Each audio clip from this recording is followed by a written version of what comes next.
Orang yang menikah dan bertakwa pada Allah, Allah akan buka peluang buat dia. Wa man yattaqillah yaj'al lahu makhraja wa yarzuqhu min haitsu la yahtasib. Jadi perkawinan bukan pembawa kemiskinan, malah pembuka pintu rahmat Allah.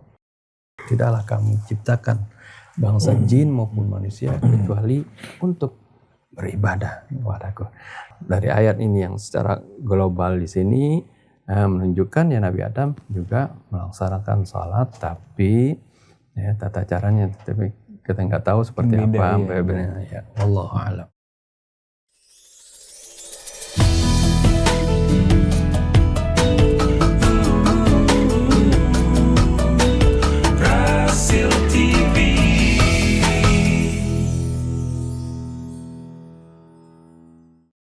Bismillahirrahmanirrahim. Alhamdulillahirabbil alamin. Allahumma shalli ala Muhammadin wa ali Muhammad. Assalamualaikum warahmatullahi wabarakatuh. Waalaikumsalam warahmatullahi wabarakatuh. Ikhwan, akhwat, para pemirsa yang dirahmati Allah. Hari ini saya bersama Ustadz Hamzah Latos, Baba dan Akhi Ali. Insyaallah kita akan berdiskusi di bawah naungan Al-Quran. Sebelum kita mulai berdiskusi, mari kita memulai dengan membaca Ummul Quran bersama-sama. A'udzu billahi minasy syaithanir rajim. Bismillahirrahmanirrahim. Alhamdulillahi rabbil alamin. Ar-Rahmanir Rahim. Maliki yaumiddin. Iyyaka na'budu wa iyyaka nasta'in. Ihdinas siratal mustaqim. Siratal ladzina an'amta 'alaihim ghairil maghdubi 'alaihim waladdallin.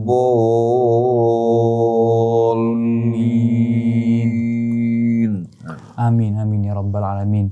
Ikhwan, akhwat, para pemirsa, pada kesempatan kali ini kita akan mendengarkan jawaban guru-guru kita, Ustadz Hamzah dan Babah dari pertanyaan yang masuk. Bah, apakah Nabi Adam, Bah, juga sholat sama kayak kita, Bah? Karena kalau kita lihat era Nabi Adam itu jauh banget ke Nabi Muhammad. Dan kalau seandainya sholat, sama nggak syariatnya kayak Islam yang sekarang? Bismillahirrahmanirrahim. Alhamdulillahi rabbil alamin. Hamdan katsiran tayyiban mubarakan fi kama yuhibbu rabbuna wa yarda. Allahumma shalli ala Muhammadin wa ali Muhammad. Allahumma atina min indika rahmah wa 'allimna min ladunka ilman nafi'a wa anfa'na bima 'allamtana. Assalamu alayka ya Rasulullah. Assalamu alayna wa ala ibadillahi shalihin. Wassalamu alaikum warahmatullahi wabarakatuh. Kedudukan salat dalam Islam ini kedudukan yang benar-benar merupakan pilar dari ajaran Islam. Karena sholat menghubungkan seorang hamba dengan apa? Dengan Tuhannya. Di saat terputus hubungan seorang hamba dengan Tuhannya, maka kita bisa membayangkan apa yang akan terjadi. Oleh karena itu Allah Subhanahu wa ta'ala syariatkan bagi Nabi kita, bagi umatnya sama dengan syariat yang Allah Subhanahu wa ta'ala syariatkan kepada umat sebelum kita. Karena Nabi Adam ya, pada masa hidupnya berkumpul bersama keluarganya yang masih terbatas, belum melahirkan satu umat, ya, maka Allah memulai dari Nuh alaihi salatu wassalam. Bukan berarti Adam ya, tidak terikat dengan ketentuan syariat Allah. Syara'a lakum minad din ma wassa bihi Nuh walladzi auhayna ilaika wa ma wassayna bihi Ibrahim wa Musa wa Isa an aqimuddin wa la tatafarraqu fi. Allah syariatkan bagi kalian sama dengan apa yang Allah wasiatkan pada Nuh. Itu juga yang kami wahyukan padamu, kepada Ibrahim, kepada Musa, kepada Isa. Semuanya diperintahkan tegakkan agama Allah dan jangan kalian bercerai-berai dalam. Nah, sholat ini merupakan apa? Merupakan amalan yang menyatukan kita semua bersatu, menghadapkan wajah kita kepada Allah, juga bersatu dalam agama dan tuntunan Allah Subhanahu wa taala. Oleh karena itu hadis menyebutkan as-shalah imaduddin. Faman aqamaha faqad aqamaddin. Salat ini pilar agama. Siapa yang menegakkan salat sama dengan menegakkan agamanya. Waman tarakaha faqad hadamaddin. Yang meninggalkannya sama dengan menghancurkan agama. Setiap nabi diperintahkan untuk mengerjakan salat. Kalau kita baca kisah Nabi Ismail, wa kana ya'muru ahlahu bis salati waz zakah wa kana inda rabbih mardiyya.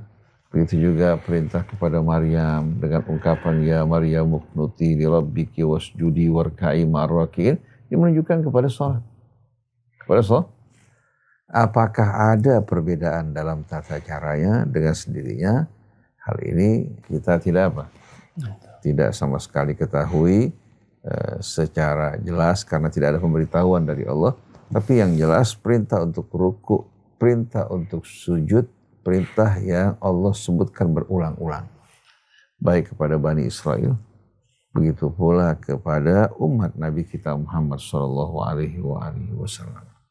Jadi berkaitan dengan sholat yang merupakan pilar agama dan merupakan wasilah yang menghubungkan kita langsung dengan Allah Subhanahu wa taala.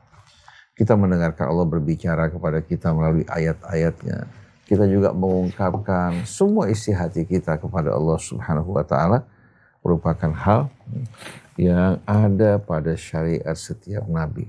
Di mana keberadaannya merupakan keberadaan yang betul-betul amat apa? Amat vital. Sebagaimana manusia tanpa jantung tidak akan hidup. Betul nggak? Jantung ini merupakan organ vital bagi manusia. Begitu juga salat dalam agama ini tak dapat dipisahkan. Wallahu a'lam.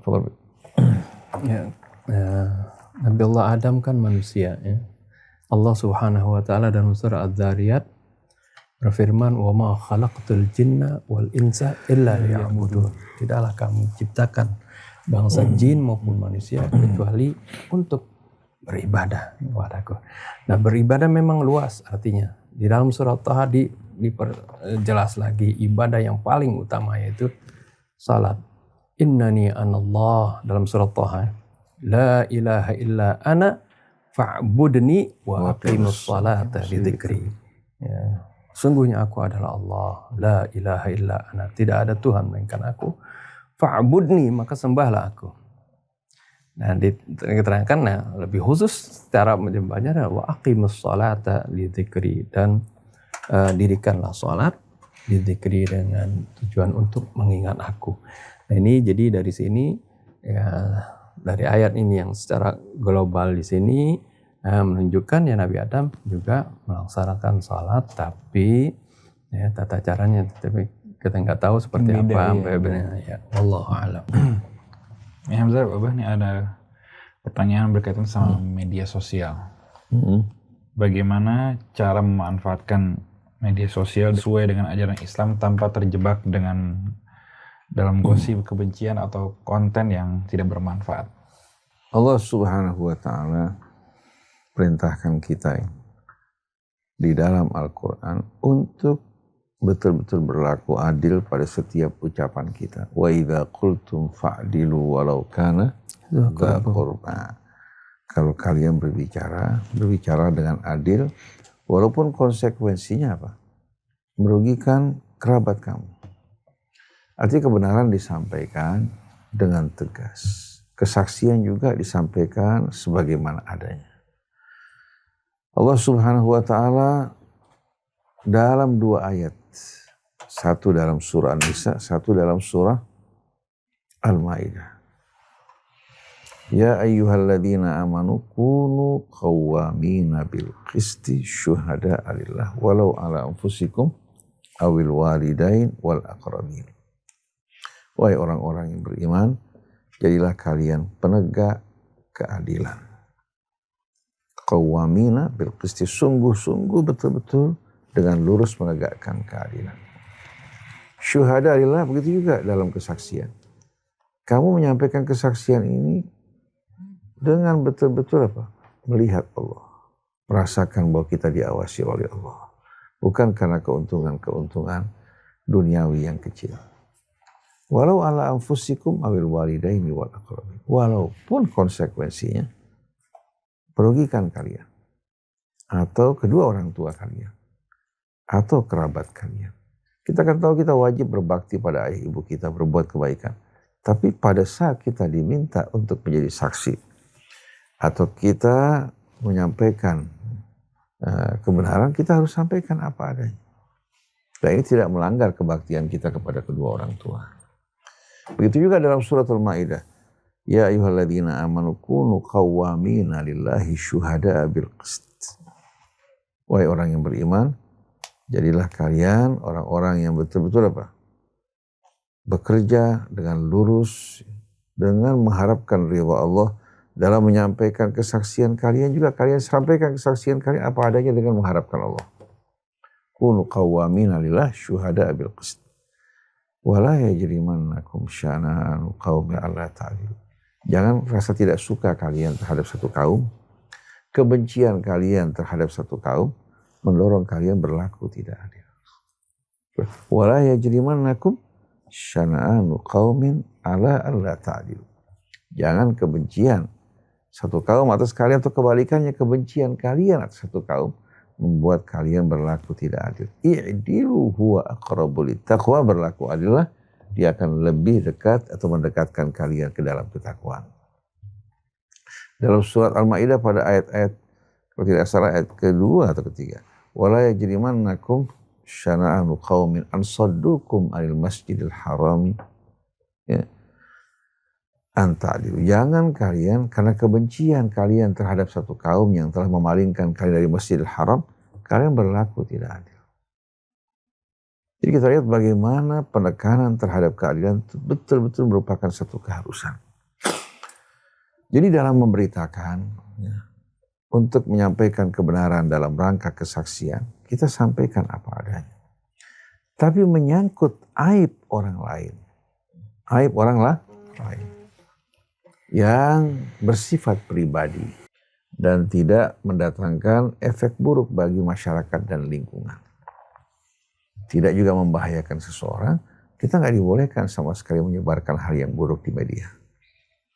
Seperti dulu Pos Kota harian terbit berita mengenai pemerkosaan, berita mengenai pencurian, kejahatan yang bermacam-macam disebutkan, tapi sama sekali kita tidak mendengar tentang hukuman yang dijatuhkan pada mereka. Akhirnya mengakibatkan apa? Kejahatan semakin menjadi-jadi. Akhirnya orang beranggapan kejahatan itu merupakan hal yang sudah apa? Sudah biasa. Jadi kalau memang seorang berbuat kejahatan dan memang layak dihukum, ya, boleh dibicarakan karena kezaliman, disebutkan kejahatannya, disebutkan juga hukumannya supaya menimbulkan efek jerah buat orang lain. Jangan penjahat-penjahat lolos, ya, dari jangkauan hukum, media juga soal kayak meloloskannya. Tapi kalau berkaitan dengan hal yang sifatnya pribadi, seorang menyaksikan seorang berbuat buruk antara dia dengan Allah, kita nggak dibolehkan menceritakannya.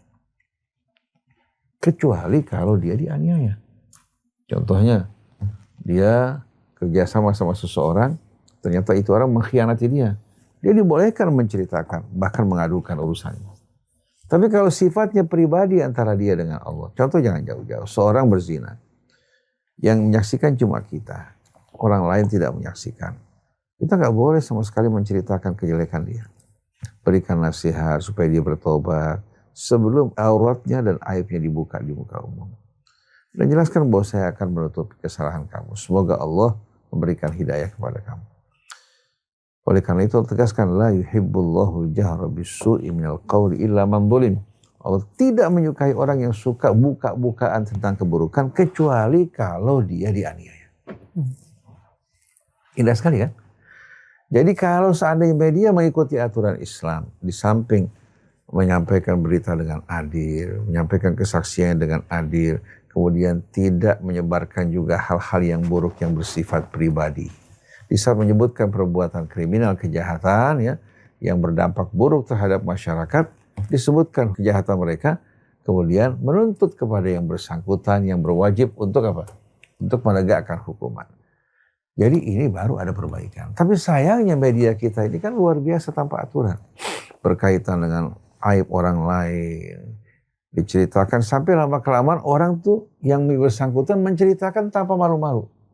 Seorang wanita berselingkuh, kemudian dia masuk di televisi, dia menangis merasa dirinya teraniaya, terzalimi, padahal jelas-jelasan dia berselingkuh ya, dan menyakiti suaminya dan melakukan perbuatan yang betul-betul apa? Perbuatan yang betul-betul menimbulkan efek buruk di tengah masyarakat. Begitu juga orang menyebarkan, katakan perbuatan mesum dia bersama wanita. Sama sekian banyak wanita. Diambil gambarnya disebarkan, hanya masuk penjara. Ketika dia keluar dari penjara yang menyambut justru apa? Sekian banyak orang menyambut, dianggap seolah seperti orang ini apa? Orang yang berjuang, pahlawan yang berjuang. Wanita-wanita berjilbab pun menyambut dan berteriak. Jadi kita lihat baik medianya, masyarakatnya sakit pada saat. Nah, kalau kita ingin mensosialisasikan yang baik dan positif, harus banyak diceritakan, bisa menjadi contoh.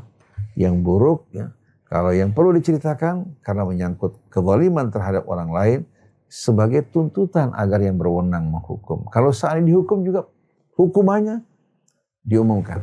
Seperti orang berzina disaksikan 4 orang saksi.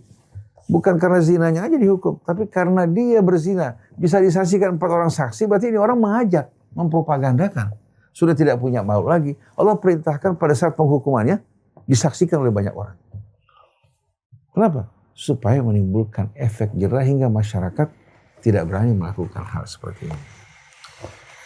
Dan kita juga nggak boleh kalau seandainya masih dalam ranah praduga, nggak boleh kita sama sekali atau dengan berita si fulan ya begini atau begitu, kita harus melakukan betul-betul tabayun. Dan yang wajib mengajukan bayinah bukti yang melontarkan beritanya. Jadi kalau ada seorang melontarkan berita fulan begini, maka kita nggak boleh sebarkan. Kita datang padanya, coba minta buktinya apa. Kamu berbicara seperti ini, mencemarkan nama baik orang lain. Kalau dia tidak mampu menyampaikan bukti, maka apa? Sebagaimana Allah bilang, fa in lam ya'tu bisyuhada fa ulaika indallahi humul kadhibun. Kalau mereka tidak mampu membawakan saksi, ya, maka mereka di mata Allah adalah orang-orang yang pendusta. Jelas-jelasan kan? Jadi bagaimana Islam menjaga kehormatan orang lain? Allah tahu manusia ini tak luput dari dosa. Tapi kalau dibuka, disebarkan, akan mendorong dia untuk terjerumus lebih dalam lagi dari perbuatan dosa. Allah jaga kehormatan orang lain. Innallaha sittir yuhibbus sittirin. Allah ini suka menutupi kejelekan orang. Maka orang yang suka menutupi kejelekan saudaranya apa? Orang-orang yang dicintai Allah.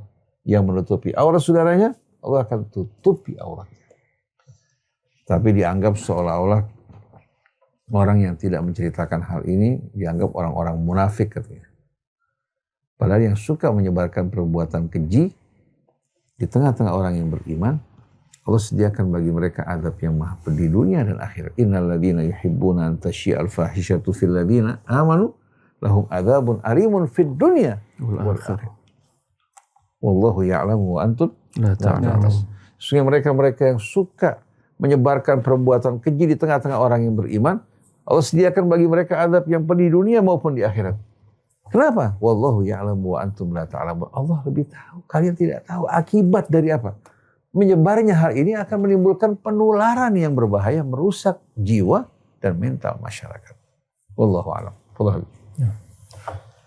Memang media sosial ini sekarang menjadi sesuatu yang sangat marak, dan ini adalah merupakan sarana informasi yang sangat-sangat efektif. Oleh karena itu, ya ini penting sekali karena Islam sudah memberikan guidance kepada kita, karena Al-Quran ini bukan untuk masa Nabi saja, tapi untuk masa kita sekarang ini. Itu sudah dijelaskan bagaimana dari si pembuat kontennya atau si pelakunya yang membuat yang menyiarkan itu sudah jelaskan harus bijak di dalam membuat media sosial tersebut. Artinya dia jangan membuat sesuatu yang akan menjadi dosa jariah, arti dosa yang akan diikuti oleh orang seperti tadi, mengungkapkan orang lain atau memfitnah seseorang sehingga kemudian fitnah tersebut menyebar dan diterima orang lain sehingga seorang tersebut menjadi dibenci dan sebagainya. Ini kan artinya dosa jariah, artinya man sanna fil Islam, kata Rasulullah SAW, barang siapa yang memberikan contoh dalam Islam sunnatan sayyi'ah, ya, dengan contoh yang buruk, fa'alihi wizruha wa wizru man amilah biha la yanqusu min auzarihim syai'a. Jadi barang siapa yang memberikan contoh yang buruk, maka dia akan mendapatkan dosanya dan dosa orang yang mengikutinya tanpa mengurangi dosa si pelaku tersebut. Artinya terus dia akan, selama media ini terus bergulir dan orang kemudian berbuat dosa karena medianya ini, dia akan mendapatkan dosa tersebut. Sebaliknya, wa man sanna fil islami sunnatan hasanah falahu ajruha wa ajru man amila biha min ghairi ayyan qusa min ujurihim syai'a. Barang siapa yang memberikan contoh teladan yang baik, maka dia akan mendapatkan ganjarannya dan ganjaran orang yang mengerjakannya. Jadi kalau kontennya konten kebaikan, orang bisa mencontoh, bermanfaat bagi mereka, mereka amalkan, dia terus dapat pahalanya. Ini bagi si si pembuat konten ini.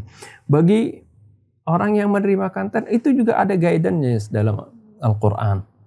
Ya, kita ketika membaca konten media sosial, kita baca yang pertama, ya, kita diajarkan agar supaya kita tidak melihat sesuatu yang diharamkan oleh Allah. Allah perintahkan dalam surah An-Nur kan, ya ayyuhalladzina amanu qul lil mu'minina yaghuddu min absarihim wa yahfadhu furujahum dzalika azka lahum innallaha khabirum bima yasnaun wa qul lil mu'minati yaghdudna min absarihinna wa yahfadhna furujahunna wa la yubdina zinatahunna illa ma dhahara minha ila akhir ayat. Jadi bagaimana kita diperintahkan untuk menjaga pandangan kita, membatasi pandangan kita, ya. Artinya jangan melihat sesuatu yang diharamkan oleh Allah Subhanahu wa taala. Ini yang pertama. Kemudian juga kita diperintahkan agar supaya kita jangan menerima semua informasi yang ada di seperti itu, tapi kita pilih-pilih. Inilah yang disebutkan ulil albab, orang-orang yang berakal. Alladzina yastami'una al-qawla, yang mana mereka itu mau mendengarkan berbagai perkataan, ya, tapi nggak mau semua perkataan itu ditelan mentah-mentah. Ya, fayattabi'una ahsanah, dia ambil yang terbaik daripadanya. Yang terbaik itu yang seperti apa? Ya, yang tentunya karena yang terbaik, kalimat yang terbaik, ucapan yang terbaik adalah Al-Quran, yang paling sesuai dengan Al-Quran, seperti itu. Nah ini penting, artinya ketika mendengarkan perkataan atau informasi yang ada di media. Begitu juga misalnya ketika ada mendapatkan informasi, jangan salah langsung di-share, ya, di-share, dibagikan seperti itu. Dan ini juga disebutkan dalam surah An-Nur kan. Ya, bagaimana kisah tentang hadithul ifk, berita bohong yang disebarkan oleh kaum munafik seperti itu. Ketika bagaimana kita ini mendengarkan berita, langsung ini belum dicerna, belum tabayun, langsung sudah disebarkan. Ini guidance-nya di dalam Al-Quran surah An-Nur sudah dijelaskan.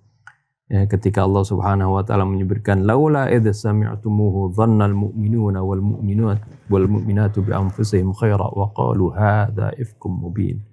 Ketika ada tuduhan, fitnah, ya jangan langsung ditelan atau disebarkan, ya, apalagi yang menyangkut, ya, seorang yang beriman, orang yang beriman, tentang nama baiknya. Laula idz sami'tumuhu, mengapa tidak ketika kalian mendengarnya? Kaum mukminin itu berhusnudzon, ya, berbaik sangka. Bi anfusihim, di sini sampai Allah menggambarkan bahwa saudaranya itu yang disakiti itu atau yang difitnah itu seperti dirinya sendiri. Ya, jadi dia harus husnudzon kepada mereka. Wa qalu hadza ifkum mubin, dan mereka mengatakan, ini sih kedustaan yang nyata seperti itu. Ya, karena berita bohong itu harus ada saksi, tadi sudah dijelaskan. Jadi seperti itu. Baik si pembuat konten maupun kita yang membaca, menerima konten di media sosial, itu semuanya sudah ada guidance-nya di dalam Al-Qur'anul Karim. Ya, wallahu a'lam. Bah, dengan kondisi ekonomi yang anjlok, bah, sekarang banyak orang yang takut untuk menikah karena takut nggak mampu untuk nafkahin keluarganya, bah. Kira-kira gimana solusinya dan gimana Islam melihat hal ini, bah? Di antara yang menyebabkan sempitnya rezeki itu bukan karena banyaknya penduduk atau banyaknya orang yang berumah tangga. Yang menyebabkan sempitnya rezeki dan lahirnya petaka, bencana, begitu juga kemiskinan adalah dosa-dosa perbuatan manusia. Jadi kalau seandainya dosa-dosanya dibiarkan, maka kejahatan juga akan merajalela dan kehidupan akan semakin sempit. Allah berfirman dalam surah Al-A'raf, "Walau anna ahlal qura amanu wattaqau lafatahna 'alaihim barakatin minas sama'i wal ardh." Kalau seandainya penduduk negeri beriman dan bertakwa, kami akan buka keberkahan bagi mereka dari langit maupun bumi. Walakin kadzabu, tapi sebaliknya justru mereka mendustakan Rasul, ayat-ayat Allah, petunjuknya. Fa akhirnahum bima kanu yaksibun, kami hukum mereka dengan sebahagian kejahatan dosa yang mereka lakukan, bukan semuanya. Artinya, untuk keluar dari kemelut ini, kita harus kembali kepada Allah. Begitu juga Allah Subhanahu wa taala terangkan dalam suratul Nahl, daraballahu mathalan. Allah berikan satu perumpamaan. Qaryatan kanat aminatan mutmainnah, satu negeri, kota yang aman, sentosa, damai. Ya'tiha rizquha min kulli makan, rezeki mengalir dari berbagai macam penjuru. Fakafarat bi an'umillah, ternyata penduduknya ingkar kepada nikmat Allah, tidak bersyukur. Fa'adzaqaha Allahu libasal ju'i wal khaufi bima kanu yasna'un. Allah membuat mereka mencicipi pakaian ketakutan dan lapar, semua karena ulah perbuatan mereka. Jadi yang harus diperbaiki adalah perbuatan kita. Karena kalau seandainya pemuda-pemudi tidak menikah karena takut menghadapi kebutuhan hidup yang berat, mereka akan terjerumus dalam kejahatan, dan perbuatan keji akan menambahkan lagi penderitaan, adab, dan kemiskinan mereka. Problema yang dihadapi di Indonesia ini sebetulnya hasil ulah kejahatan manusia. Negeri kita subur, kaya raya, tapi mereka-mereka yang diberikan amanat berkhianat, bukan bekerja untuk rakyat, bekerja untuk diri mereka, akhirnya kita terjerumus. Akibat dari perbuatan-perbuatan zalim yang dibiarkan, terjerumus dalam kondisi seperti ini. Ini kan akibat dari kejahatan. Kok yang disalahkan tuntunan Allah? Allah perintahkan orang untuk berumah tangga, Allah janjikan buat mereka rezeki. Malah pernikahan itu membuka pintu rezeki. Sampai Rasulullah mengatakan, iltamisul ghina fi zawaj, cari kekayaan. Dari apa? Dari perkawinan. Wa ankihul ayama minkum wassalihina min ibadikum, kawinkan orang-orang yang belum berumah tangga dari kalian. Hamba-hamba saya kalian yang sudah layak untuk menikah, juga memiliki akhlak yang baik. In yakunu fuqara yughnihimullahu min fadli. Kalau mereka tadinya fakir, Allah akan berikan kecukupan dari karunia-Nya.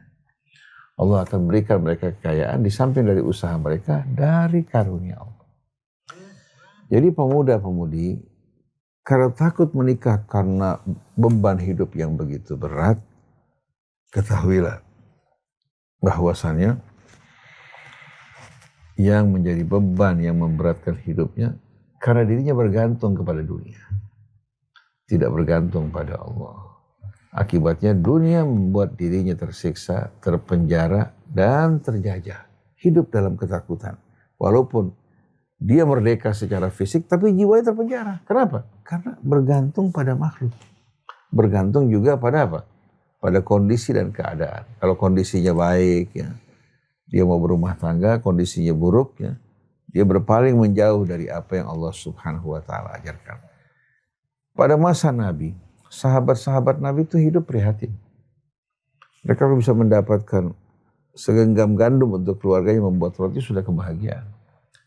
Mereka berhari raya kalau punya kelebihan untuk kebutuhan dia, diberikan bantuan untuk mereka-mereka yang tidak punya kelebihan. Jadi berbagi betul-betul.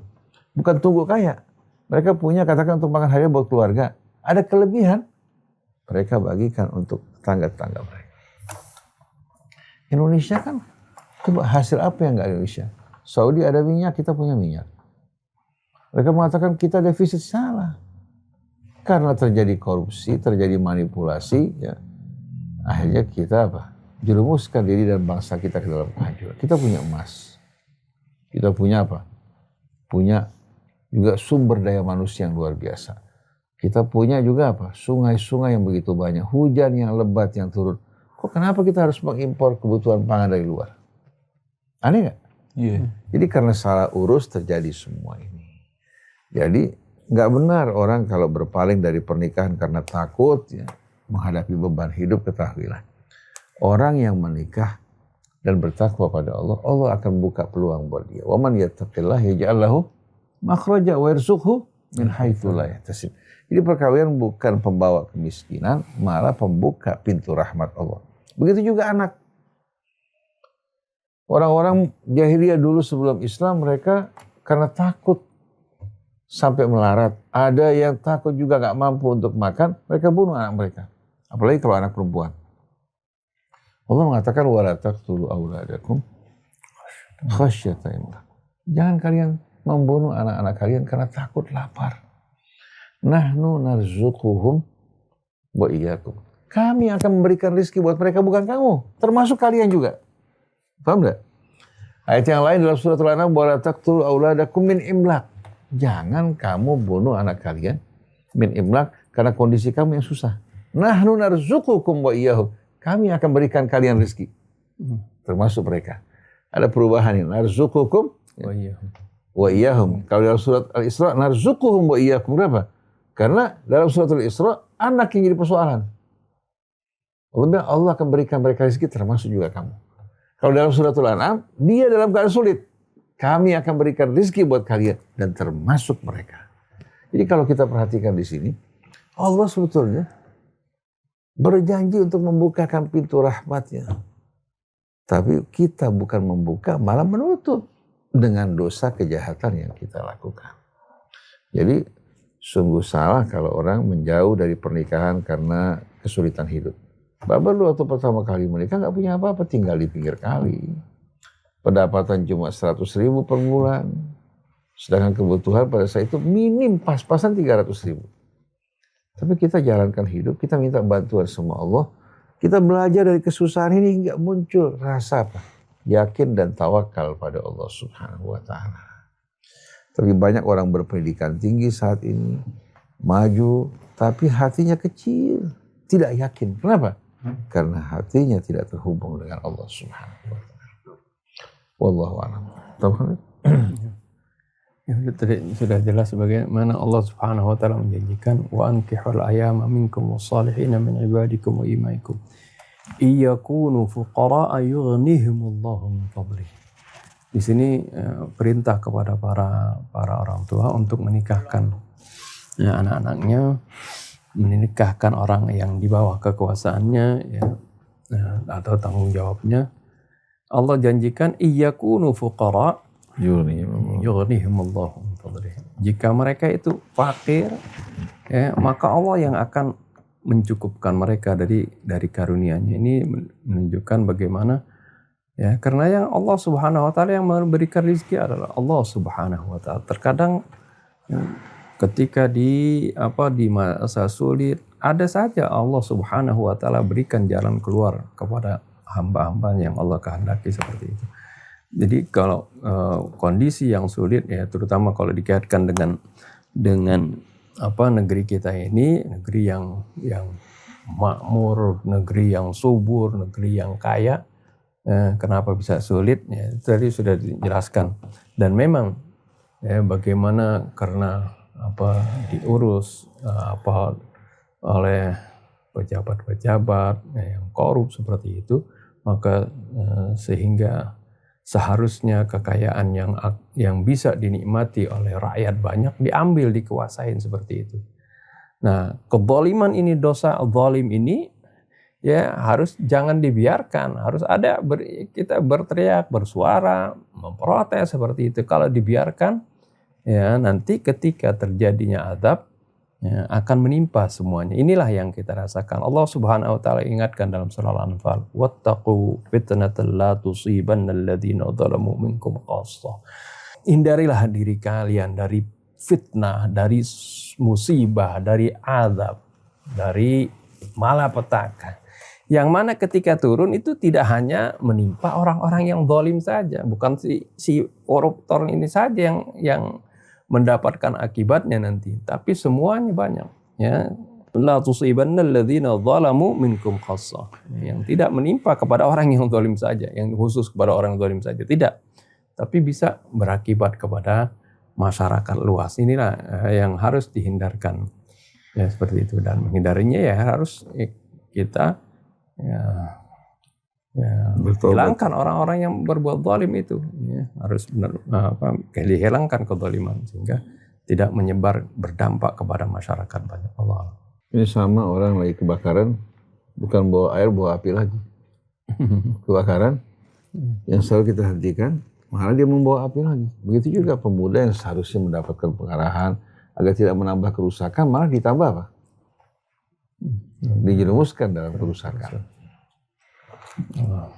Kalau berkaitan sama tekanan sosial yang sekarang anak-anak muda rasakan itu kan, bagaimana dalam Islam cara mengatasi tekanan sosial yang sering datang dari orang yang seumur kita, yang terutama dalam hal pergaulan, prestasi, atau gaya hidup. Kan orang sekarang apalagi melihat yang seumuran mungkin pencapaiannya sudah di mana, sedangkan mungkin sebagian kita merasa kok masih kayak jalan di tempat itu.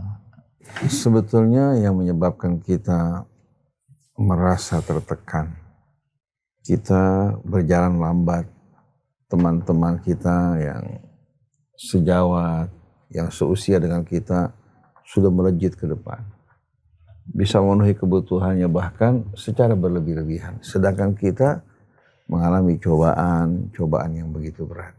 Allah Subhanahu wa taala ingatkan kita semua untuk meluruskan wajah kita menghadap ke hadapan Allah Subhanahu wa taala.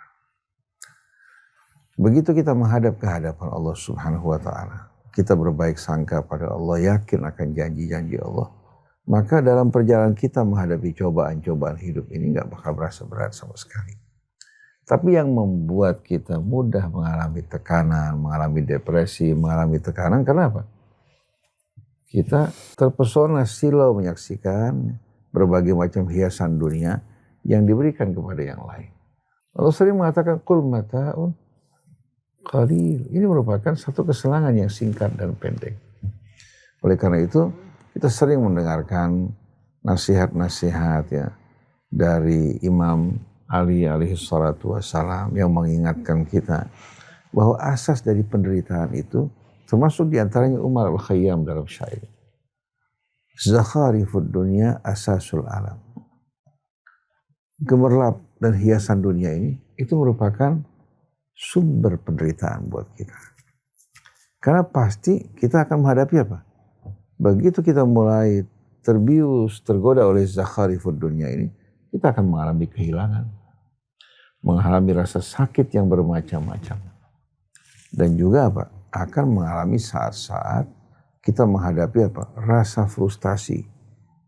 Akibat dari apa? Akibat kita ini bukan lagi mengendalikan gaya hidup kita, mengendalikan juga kebutuhan kita, tapi kita dikendalikan. Dikendalikan oleh gaya hidup kita yang tidak sama sekali apa beraturan, yang tidak searah dengan tujuan hidup kita. Akhirnya kita menganggap pada saat kita kurang, kita menderita. Pada saat kita melihat kelebihan orang lain, muncul rasa iri di hati kita. Tapi coba, begitu kita hadapkan wajah kita ke hadapan Allah Subhanahu wa taala, bersyukur dengan nikmat yang Allah berikan, dengan hidayah juga yang Allah anugerahkan buat kita. Kita dalam sepanjang perjalanan kita selalu bantuan Allah datang kepada kita. Setiap kali bersyukur, nikmat yang Allah berikan akan bertambah. Oleh karena itu, kita perlu memperhatikan bagaimana kita mengatur gaya hidup kita. Jangan kita justru apa? Ditarik, dikendalikan. kesana kemari yang membuat kita letih, lelah, depresi, iri terhadap orang lain. Jadi jangan kita anggap orang yang diberikan kelebihan dunia lebih baik, lebih mulia, lebih beruntung, lebih disayang oleh Allah Subhanahu wa taala. La yaghurrannaka taqallubul ladzina kafaru fil bilad mata'un qalil tsumma ma'wahum jahannam. Jangan kamu terpedaya menyaksikan orang-orang kafir yang berpindah-pindah dari satu negeri ke negeri pesiar, menikmati berbagai macam keindahan. Mata'un qalil. Itu hanya kesenangan sesaat, kemudian tempat kembali mereka azab api neraka. Nabi Muhammad ditawarkan Gunung Uhud menjadi emas, beliau menolak. Menolak semua itu. Lebih mengutamakan kehidupan yang sederhana, merasakan deritanya orang-orang fakir dan miskin. Padahal beliau itu ditawarkan hiasan dan keindahan dunia. Imam Ali dengan kedudukan dia pada saat itu sebagai Amirul Mukminin, dia bisa menikmati kenikmatan dunia. Tapi lebih suka dipanggil sebagai Abu Turab karena seringnya tidur di atas tanah. Berpakaian sederhana, makan dari makan yang amat sederhana. Ketika seorang sahabatnya ingin meniru beliau, ditegur oleh Imam Ali. Saya seorang pemimpin. Dengan kondisi saya ini, berpakaian sederhana, menjadi hiburan buat orang-orang miskin. Bahwa ternyata pemimpin mereka juga seperti mereka. Sedangkan kamu berpakaian secara baik. Ya. Berdandan di hadapan keluarga kamu. Jadi bagaimana orang-orang yang mulia, orang-orang yang betul-betul dipilih oleh Allah, mereka justru apa? Dipersiapkan untuk tidak terikat dengan dunia ini. Tidak terikat oleh dunia, tidak dikendalikan oleh gaya hidup. Tapi orang-orang yang betul-betul merdeka, mampu mengendalikan diri, dan selalu bekerja untuk tujuan hidup mereka yang lebih mulia. Waladdarul akhiratu khairun lilladzina yattaqun. Sesungguhnya apa yang Allah sediakan di hari akhirat itu jauh lebih baik bagi orang yang bertakwa. Lau kanu ya'lamun, kalau mereka tahu. Atau afala taqilun, apa kalian tidak sadar? Jadi sebetulnya apa yang Allah berikan kepada kita kalau kita syukuri, alhamdulillah kita dalam keadaan sehat, anak-anak kita sehat. Kalau sakit, kemudian pada saat sakit Allah berikan bantuan untuk kita bisa mengobatinya atau berobat, itu merupakan kebahagiaan yang luar biasa. Tapi mereka yang terbawa oleh gaya hidup, sedikit dari mereka yang bisa bersyukur pada Allah. Mereka berpindah dari nikmat ke nikmat tanpa mengingat Allah Subhanahu wa taala. Begitu mengalami pukulan cobaan, akan mengerikan keadaannya. Kenapa? Karena sama sekali hatinya nggak pernah terhubung dengan Allah. Begitu mengalami pukulan tersebut bisa menjatuhkan, menghancurkan dirinya. Waliyadzubillah. Jadi bagi pemuda-pemudi saat ini, baik yang sedang sekolah, yang mulai pekerjaan, yang mulai berumah tangga, harus betul-betul hatinya semakin dekat dengan Allah. Dan kita merasa setiap kali kita lebih dekat, hati lebih damai, lebih tentram. Kita sholat dengan khusyuk, membaca Al-Quran, merenung, mengingat nikmat-nikmat Allah, keutamaan yang Allah berikan kepada kita semua. Seandainya kita kekurangan A, kita diberikan keutamaan dalam bidang lain. Kenapa justru kita hanya fokus pada kekurangan kita, lupa akan nikmat-nikmat yang Allah Subhanahu wa taala limpahkan atas diri kita semua. Jadi kalau kita bertakwa, kita bersyukur, kita akan menjadi orang yang paling berbahagia. Dan hiburan kita, para nabi, para rasul, termasuk Nabi kita Muhammad SAW, dan orang-orang yang soleh, mereka bukan orang-orang yang hanyut bersama kehidupan dunia ini. Tapi mereka mengambil dari dunia seperlunya. Untuk kebutuhan mereka, selebihnya mereka gunakan untuk membangun akhirat mereka. Wallahu a'lam. Allah juga mengingatkan kita di surat Taha, وَلَا تَمُدَّنَّ عَيْنَيْكَ إِلَى مَا مَتَّعْنَا بِهِ أَزْوَاجًا مِنْهُمْ زَهْرَةَ الْحَيَاةِ الدُّنْيَا لِنَفْتِنَهُمْ فِيهِ وَرِزْقُ رَبِّكَ خَيْرٌ وَأَبْقَى. Jangan sekali-kali kamu tujukan pandangan kamu kepada kesenangan dunia yang kami berikan kepada beberapa golongan dari mereka. Ya. Yang mana itu merupakan kesenangan dunia yang sementara itu, linaftinahum fi. Tujuannya adalah ini ujian buat mereka. Jadi ini kita diingatkan, warizqu rabbika khairu wa abqa, dan rezeki Tuhan kamu itu lebih baik dan lebih kekal. Rezeki yang Allah Subhanahu wa taala berikan kepada kita, yang kita syukuri, kita nikmati, itu lebih kekal dari kemewahan dunia yang fana ini, seperti itu. Ini diingatkan, Rasulullah juga mengingatkan kita ketika bagaimana agar supaya kita selalu merasa qanaah, merasa cukup dengan apa yang Allah berikan kepada kita, yaitu agar supaya kita jangan melihat kepada orang yang lebih tinggi dalam kekayaannya daripada kita, tapi lihatlah kepada orang yang lebih rendah, agar supaya timbul rasa syukur kita kepada Allah Subhanahu wa taala. Masih banyak orang yang lebih susah dari kita, supaya timbul rasa syukur kita kepada Allah, agar supaya kita menghargai apa yang Allah Subhanahu wa taala berikan kepada kita. Ini ya agar supaya kita memiliki hati yang qanaah tadi. Bukan berarti kemudian kita juga nggak boleh berusaha mencari rezeki, silahkan berusaha. Ya, tapi ya seperti itu, hati kita harus selalu seperti apa yang Allah Subhanahu wa taala arahkan kepada kita. Jangan silau dengan memandang kekayaan dunia yang diberikan kepada beberapa golongan tadi. Allah. Ketahuan dalam surat Kahfi kan?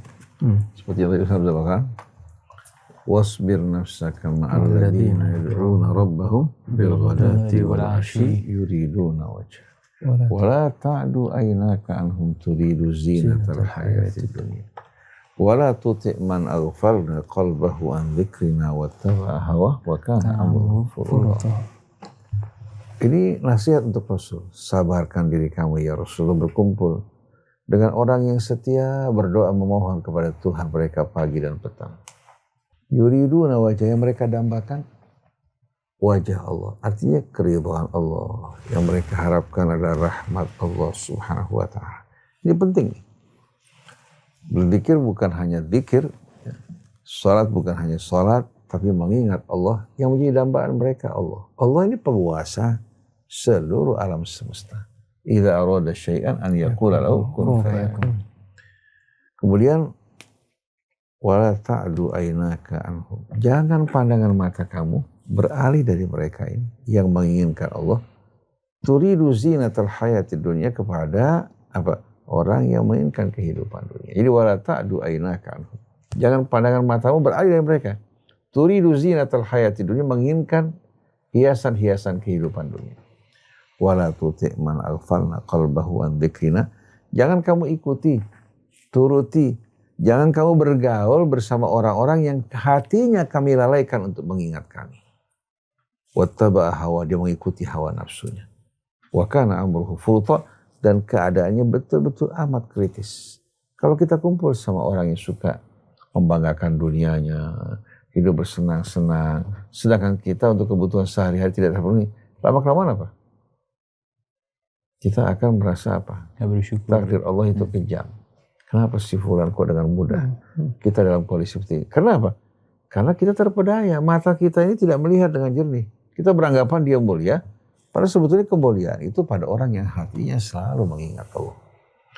Ada sebuah kisah, true story. Satu orang punya beberapa anak, diantaranya punya sepasang anak kembar. Dia lulus sekolah di UI. Pada saat itu seorang, katakan gelar LC itu, S1 itu merupakan satu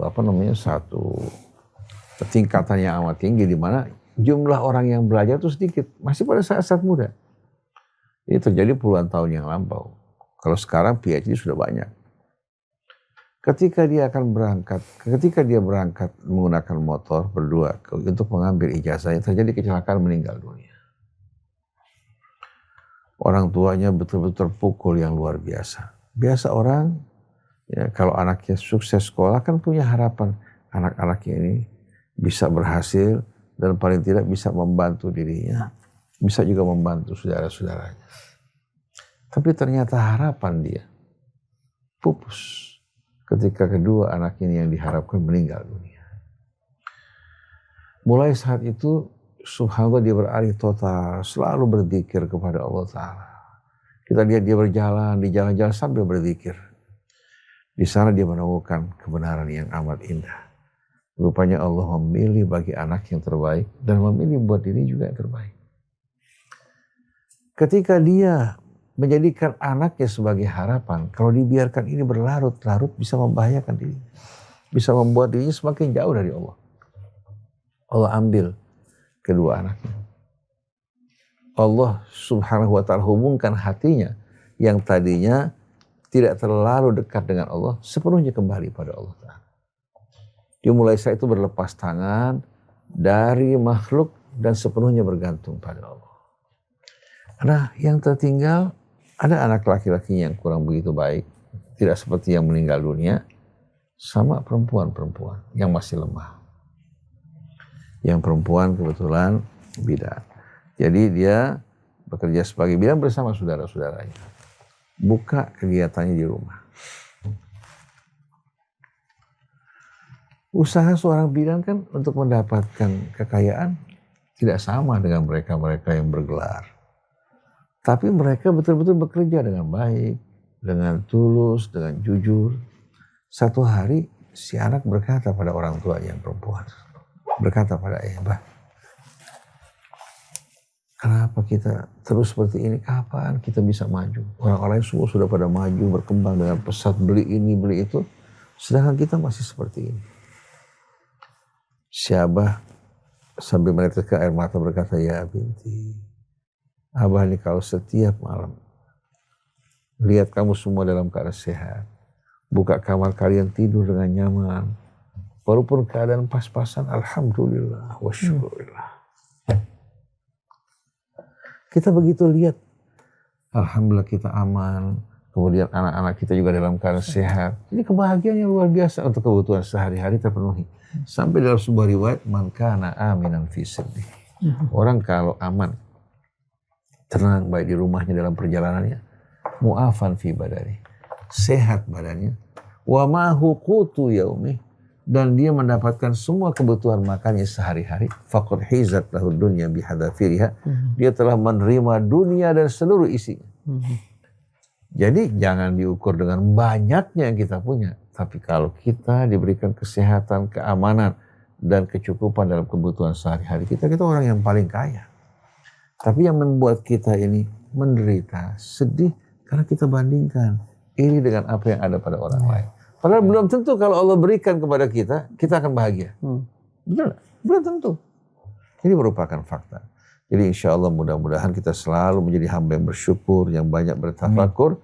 Ingat kepada Allah, mengharapkan Allah, itu merupakan jalan kebahagiaan yang paling utama. Subhanakallahumma wa bihamdik, asyhadu an la ilaha illa anta, astaghfiruka wa atubu ilaik, wal afu minkum, wassalamualaikum warahmatullahi wabarakatuh.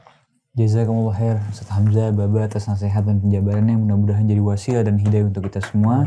Ikhwan, akhwat, para pemirsa Al-Fakir beserta seluruh yang bertugas mohon undur diri. Wassalamualaikum warahmatullahi wabarakatuh. Waalaikumsalam warahmatullahi wabarakatuh.